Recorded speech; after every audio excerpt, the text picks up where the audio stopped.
The Legionnaires outbreak in Harlem has claimed another life. 3 people have died and at least 64 others are sick since the outbreak was first reported July 25th. We are joined now by Dr. Aaron Glatt, Chair of Medicine and Chief of Infectious Diseases at Mount Sinai South Nassau Hospital. Doctor, good morning. And how can someone contract Legionnaire's disease, and are some people more at risk than others? Good morning. Thank you for having me. Yes, some people are more at risk, and anybody can contract Legionnaire's disease.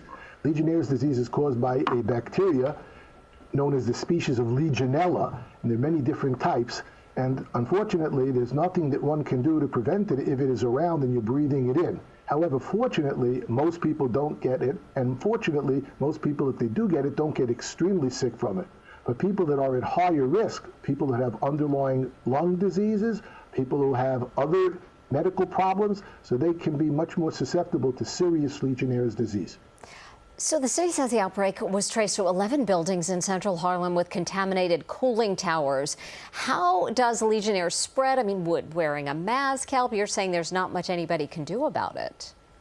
Right. Unfortunately, these types of situations where the air conditioning systems, these large air conditioning systems, they sometimes can have Legionella growing inside of them. There is a special maintenance that each of these facilities uses and does on a regular basis to prevent the colonization of their water systems with Legionella. But sometimes, even despite the best maintenance, this can still be a problem.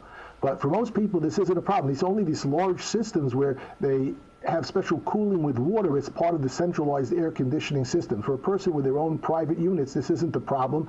And usually it's not a problem even in these large systems because they're maintained properly. Doctor, what symptoms should people be looking for, and what are some of the treatments? So the main symptoms are it can mimic any other type of pneumonia. People can get short of breath, they can get a cough, they can have other pulmonary type of symptoms, cough. Again, the shortness of breath is the major concern, and people who have underlying lung disease, such as they have emphysema or they have something called COPD, sometimes even severe asthma, certainly people who have other major medical conditions and older age, all of these are risk factors for getting more significant illness if you do unfortunately contract Legionella.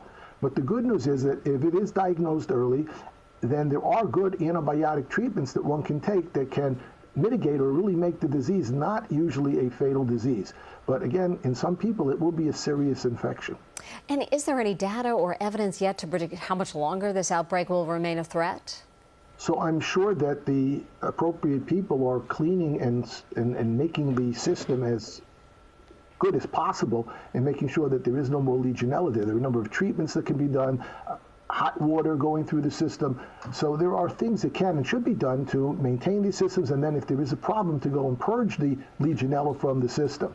Unfortunately, until that's done, there could be aerosolization with the water in the air, and people that are walking nearby can unfortunately get infected via that method. Dr. Glatt, thank you so much for joining us this morning. We really appreciate it.